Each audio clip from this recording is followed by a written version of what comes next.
All right, we are on my topic, and we're recording the next day. So, welcome to the first episode of Podcast of Five Rings, recorded over 2 days. Tets is gone. It is Meta has seen Infinity War now, so we are going to talk about Infinity War for the last topic today. So, if obviously up front, if you have not seen Infinity War yet and you do not want to get spoiled, leave now. This is your warning. You cannot talk about the movie without spoilers. You literally this movie can't. Just gets going. Yeah, and we are now in spoilers. You've been this warned. movie. Loki died. Loki died in like the first 5 minutes. It made me sad. This movie didn't hit the ground running. This movie was in a land speeder from the start. Yeah. It picks up right where the post-credit scene of Thor Ragnarok leaves off. Pretty much. Yeah. So Thanos shows up on Thor's ship and basically wrecks face. Oh yeah. He already has one of the Power Stone. He has the Power Stone already. From Power Xandar. Stone gets the Space Stone. Pretty much murders everybody. Yeah. So we don't need to introduce the movie or the director or anything like. I mean, you know what Infinity War is. It's 10 years of Marvel movies have been leading up to this. We've talked about it on the podcast. So I want more movies where the villain wins. Yeah, that's like the best part of the movie. That really is. I mean, it's Thanos' movie. He's definitely the focus of the movie. Oh, he's so good. He is. I felt he was a wonderful villain for this movie. It was. Yeah. I just enjoyed when he showed up, when he did stuff, when he said things. It was great. Everything about it was just Josh Brolin fun. Was great as him, and he got hit with that pathos, man. You understood kind of where he was coming from a little bit. And felt for all the stuff he had to do to accomplish his goal. Now he's still a psychopath and doesn't care about like murdering people, right? And all that stuff. Or I mean, just creating double the resources.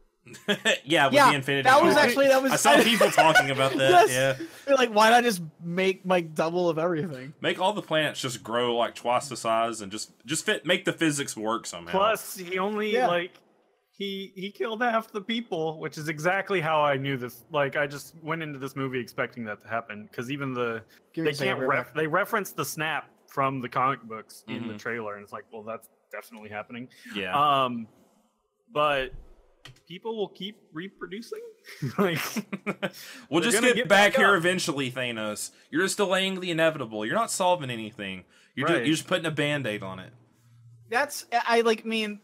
There's no way to really solve the problem, but I think the idea was that like killing off half the universe essentially would essentially like prolong everything by an infinite scope of time, I suppose.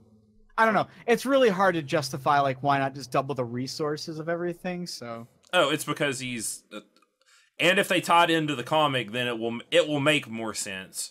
If they work the death angle in, but I don't think they're going to necessarily.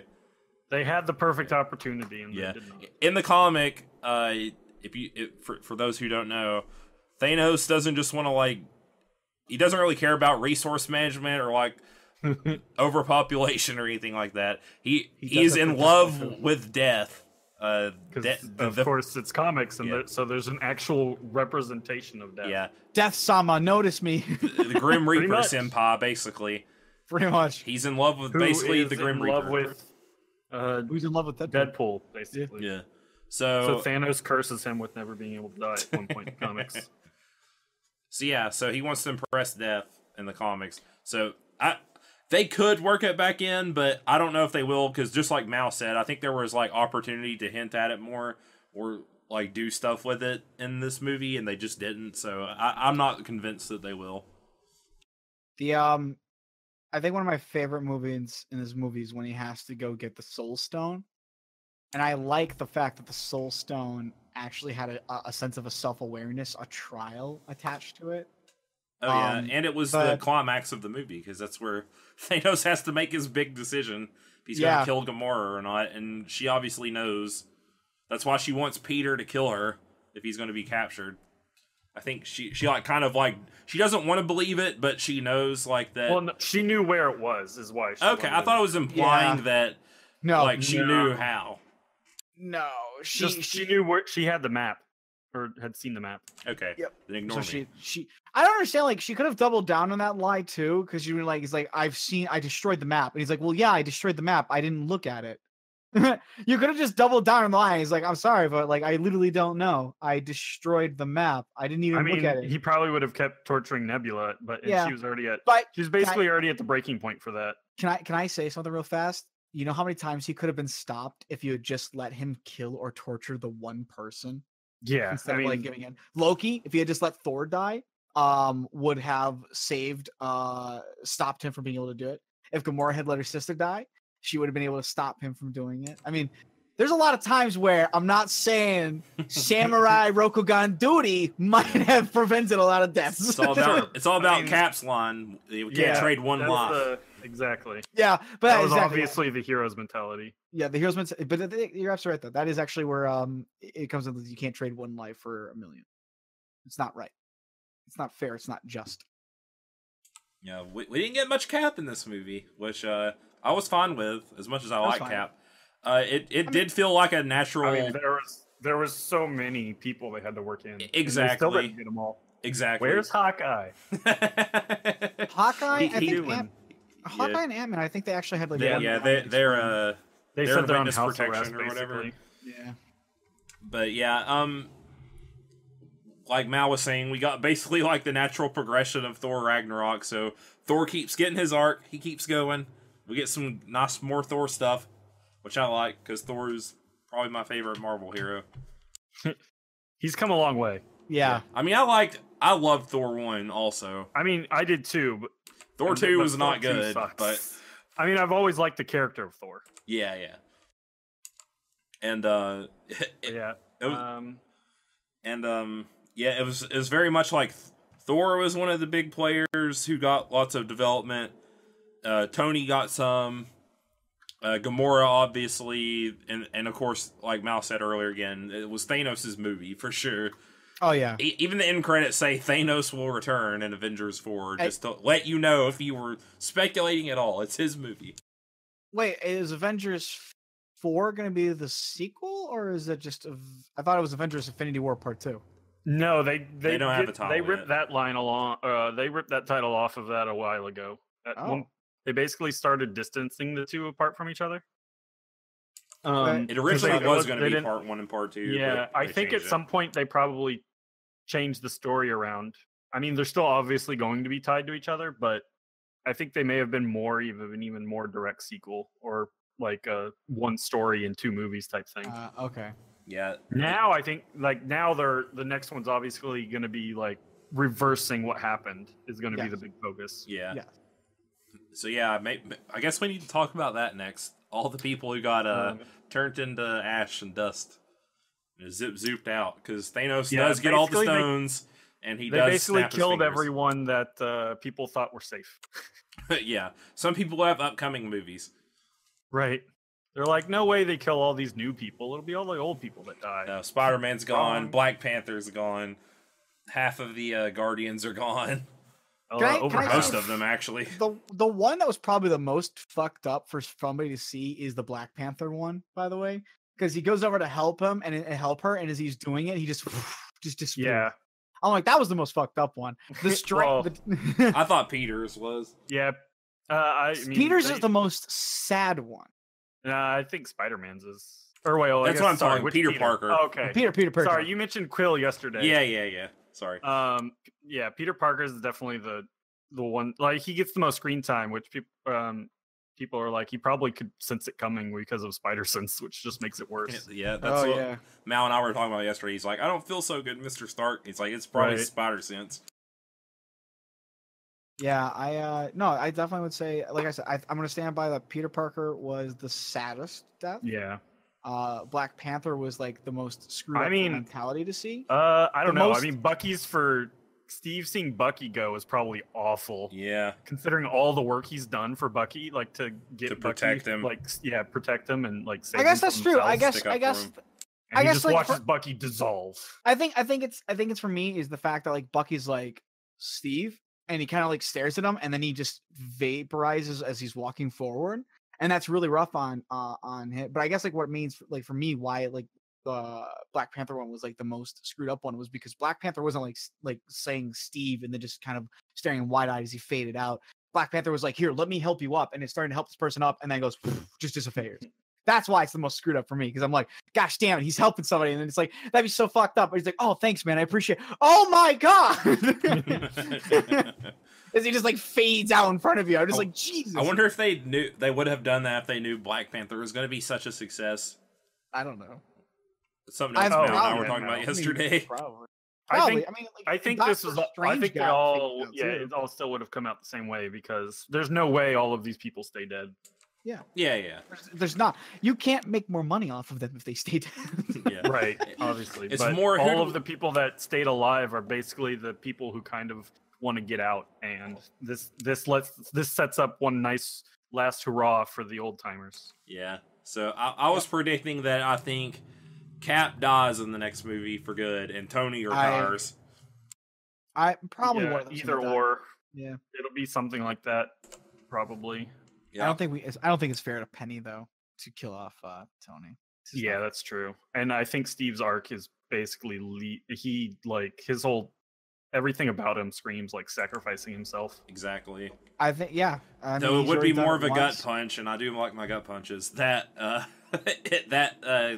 Tony would die also. I think it just feels right for Tony not to die and for Steve to make that fall and to point out that, like, again, he did what he did because it was his choice to sacrifice his life for other people. And again, he will make it. It's his choice, but it's never because choosing to kill one person over 1,000,000.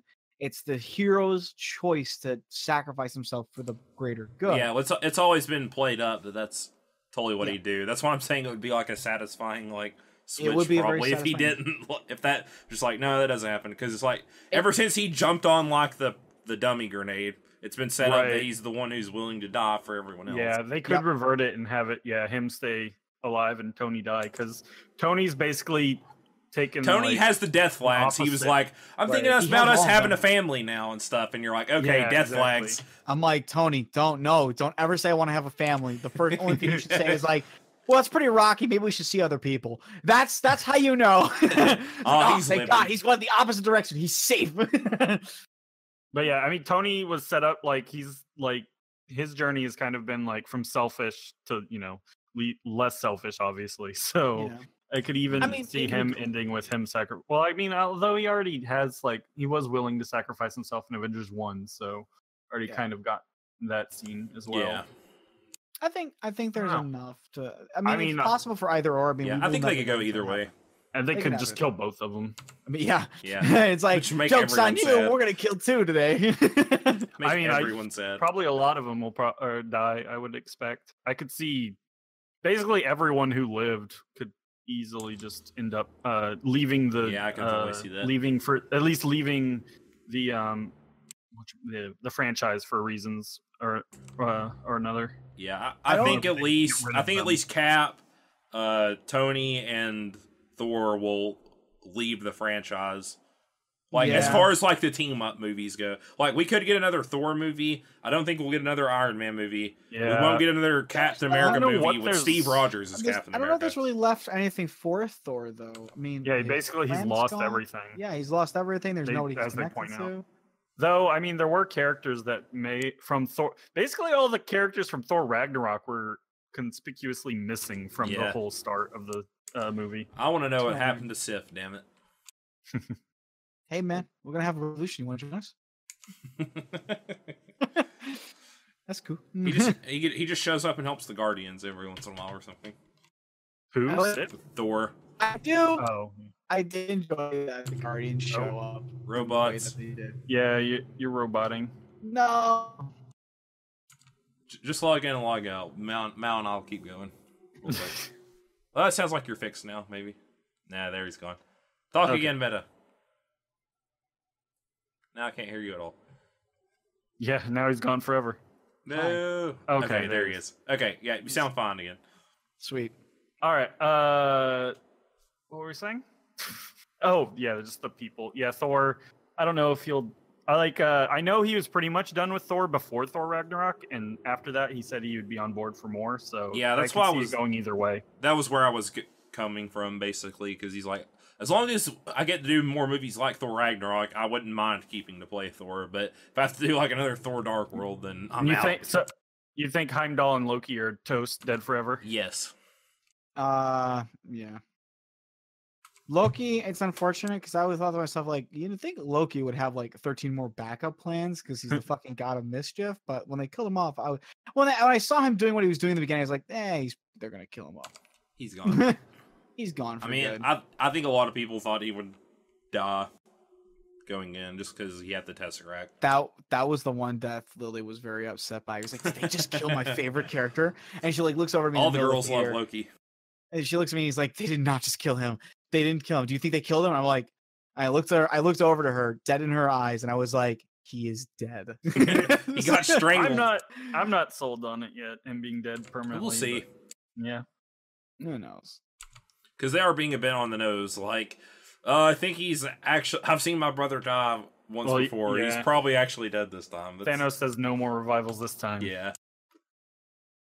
No, or something. How did you guys feel about the Black Order or Thanos' children? I actually liked them. As I actually bosses. enjoyed them. I liked them. Yeah, Ebony Maw was pretty dope. Squidward was the best one. Squidward was that's Ebony Maw. His hubris was perfect. It was perfect. I was like, he's like, do you think it could be me? No, but the kid's seen more movies than you have. Yeah. Shoots the missile, flies out. I was like, You've seen Aliens. No more pop culture references for you. Yeah. No more pop culture references out of you. I love that Tom Holland is Spider-Man. I think one of my favorite interactions had to be Spider-Man and Quill. Oh yeah. Is Footloose still the greatest movie of all time? It was never the greatest movie. No, it never was. Kevin Bacon. Just so many. There's just so many interactions that are great, and like a lot of based off of inside jokes, which is, I mean, it's interesting that they didn't do any setting up. Like, to get the most out of this movie, you definitely had to see at least a large portion of the previous ones. Like with what's his name? Rocket and Bucky. It's just like, I'm getting that arm. Yeah, it was great. Guardians 1 reference. Want to trade guns? That leg. I was like, he's wanted to trade the guns. He's like, I'm not giving you the gun. And he's like, well, what about the arm? And he just walks away. I'm getting that arm. But yeah. I think Guardians was probably one you needed to see going in. Thor Ragnarok was probably one you needed to see going in. Yeah, a few others. Definitely. I did like the fact that the Mantis girl actually did some heavy lifting in it. Even though she got some scenes. Everybody got some scenes where they got to do some stuff. No, I mean, I don't mean just doing stuff like where she actually was pretty pivotal to trying to put Thanos down. Well, again, I don't understand. Like, I know, like, the whole idea is that, like, you know, Doctor Strange saw like all the outcomes that they needed to win and whatnot, and then, but like, again, I don't understand. Like, and this is where, like, I don't get something. If they almost had the gauntlet off, the one thing that they needed to do to stop him, why did he need to get out of it to win? Like, it just, some of it gets to the point where, like, he's like, well, we had to do this. I had to give him the time stone so that we could truly beat him in the real end game. And I'm like, but why? I mean, it might have to do with, like, you see how basically, I mean, when it happens, the snap, he has an axe to the chest, and the gauntlet's been pretty heavily damaged. If you notice, like, it looked like it practically blew up. It's effed there up. Might be something in that plays into it. And I mean, obviously, like, Tony must also be pretty crucial to it. I think Nebula. I think they'll keep it somewhat close to the comics. Have Nebula be a pretty big part of it too. It was so good. I really enjoyed. So what's everyone's favorite part of the movie? Everybody dying. I enjoyed the crap out of that. I did like that. Also. I liked the Thor scene where he forges the blade and then, like, shows up on the battlefield when the Bifrost opens and he gets to Earth. Yeah. He just axes everybody and, like, thunderbolts, like, all the mooks. And I was like, yeah, fuck yeah, Thor's my man.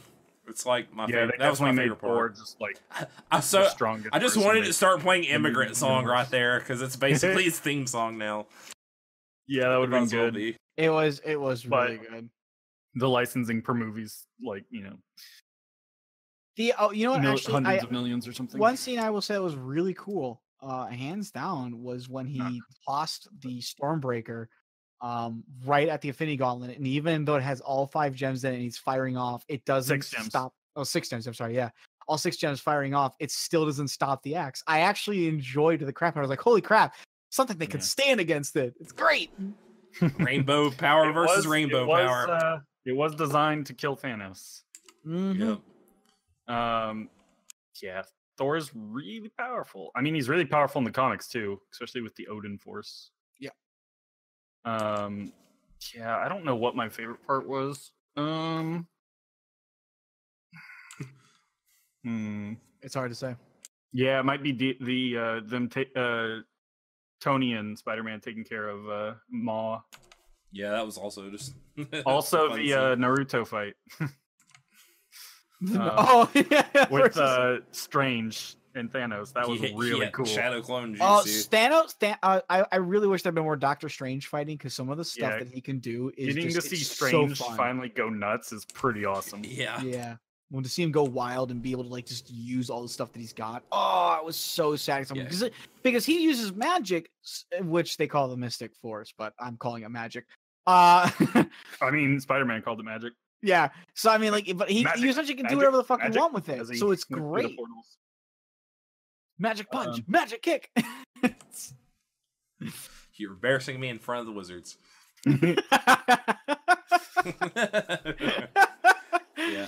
God, I actually like that Hulk was scared of Thanos too. He's like, "No, I'm good."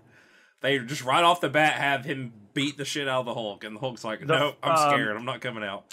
When they had the trailer that showed the Hulkbuster, I saw a lot of people calling that it was like Banner inside it, but everyone thought that they were gonna like, you know, start attacking the Hulkbuster, and then eventually the Hulk was gonna rip out when they thought they had it down. That never happened.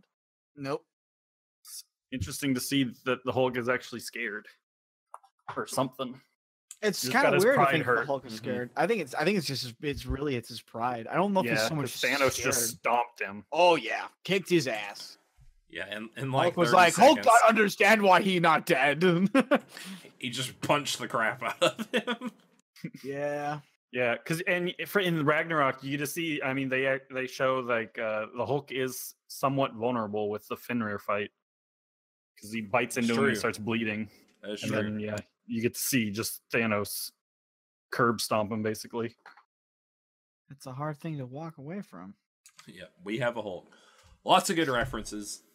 So yeah, it's the Final Fantasy IX of the Marvel Cinematic Universe. It's got all the references. It's better if you've seen all the old movies because they just lend up to here and set this movie up. It's just it up. God. There's just no other movie that exists like this one.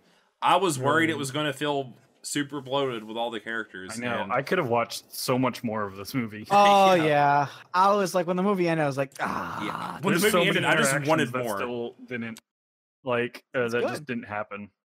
Yeah, there were still some we did not get. We didn't get to see more Cap and Spider-Man, which I kind of wanted to see a little bit more of too. Yeah, I really liked the Iron Spider suit. Other than I didn't love the color scheme, but otherwise it was pretty dope. I love the fact that it had the spider legs from the comics. Although in the comics they don't do much. Yeah. So yeah, where do we think this sits on our like Marvel tier? It's my new favorite right now. It's my favorite. It's my favorite too. It's just the scope is just ridiculous, and I love it. I think for me, it's tough. I think it's in my top 3, but it's right there with Guardians 1, this, and Winter Soldier, like my favorite Marvel movies, probably. Like it might change in months down the road, but right now it's just so amazing. It's so good. I mean, I might have to see it again just to really worth it. Critique I've seen it twice. The ride. But I mean, I'm gonna say I gotta agree. This is definitely my effectively favorite. Yeah, it's really good. Yep. So there you have it. I thought it was interesting that they only had one post-credit scene at this point. Oh yeah, for sure. So many. What else can they really set up other than like what we're going to get in between then? Yeah. I figured it was going to be something with Captain Marvel. Yeah, I was really surprised that they actually killed off both of them though, both the assistant and Nick Fury. Yeah, I thought the assistant was going to be Nick Fury was going to be left. I am so excited for Captain Marvel though. I love Captain Marvel. Yeah, I don't know enough about her to like be super excited for it, but I just more want to see how she fits in and how she will like. I'm curious get worked to into the see sequel. Yeah, I'm curious. Yeah, everything. There's a lot of theories I've seen about what is going on. And I like the fact that the prequel. Too. Yeah, well, the prequel's in like 95-ish or something. Yeah. It's in the past. I've seen some of the shots with a young Samuel L. Jackson, or him looking like a young Nick Fury. He's got both of his eyes. So, and then there's the line about last time he trusted someone, he lost his eye or whatever. So maybe probably it's Captain Marvel. That. Yeah. What's it? Coulson's back. Coulson. Whatchamacallum? The Kree dude from Guardians 1's gonna be in it. Ronan. Is he really? Yeah, because it's Kree versus Skrull War. Okay. The setting, I believe. Because she gets her powers from a Kree. Her DNA gets all weird and mixed up with Marvel is his name. And then he eventually becomes Captain Marvel and she's Mrs. Marvel. Gotcha. And then eventually he dies and she becomes Captain Marvel. Yeah. Yep. So there we go. Yeah. That's Infinity War. If you like the Marvel movies, you've probably seen it. I can't recommend it enough. It's really good. I don't know how they pulled it off. I like the fact that a lot of heroes died in this one. It really put a sense of a weight, and it really kind of let the villain stand out because he won. It was really nice. Yeah, I mean, none of the deaths are basically none of the deaths are set in stone yet. No, I'm curious to see where it all shakes out in the next one. Who comes back? How many they actually leave dead? Yep. Because I know the Kevin Feige or whatever said that they probably won't do they're not going to resurrect people later on. Like I think this after who's ever dead at the end of 4 is probably dead forever. Yep. Yep. All right. Yep. Speaking of, wait. Go ahead, say it. There is something I wanted to state. I said I forgot to mention this during. We talked about this. The original talk about. Yeah, the lethality. There was one thing I forgot to mention about this, and the movie actually reminded me, and I was like, "Son of a bitch!" I forgot to say something really important about it. I know we talked about the lethality, and we talked about lethality in games and whatnot. And there was, I said I generally don't like it super lethal, but I kind of like it lethal. There is one exception to this. I want to state, in a very rare exception, there is a sense of, and it's, I really don't know the word for it, but I'm going to just go with the feeling that I find in it. A sense of a romantic notion to know that in a really, really lethal game, you are under the impression that your death can come from just about anything. And while it may not be as fun, it does give you a bit more appreciation for what your character does, because they know themselves that they couldn't, they may not be able to come back to the tavern the next day. They may not be able to have that talk with their friend tomorrow. They may not be able to have that awesome pie that they were looking forward to for tonight. And when it's put into that context, a really lethal game is a bit romantic. And I wanted to say that's the only exception to myself where I then enjoy a really lethal game.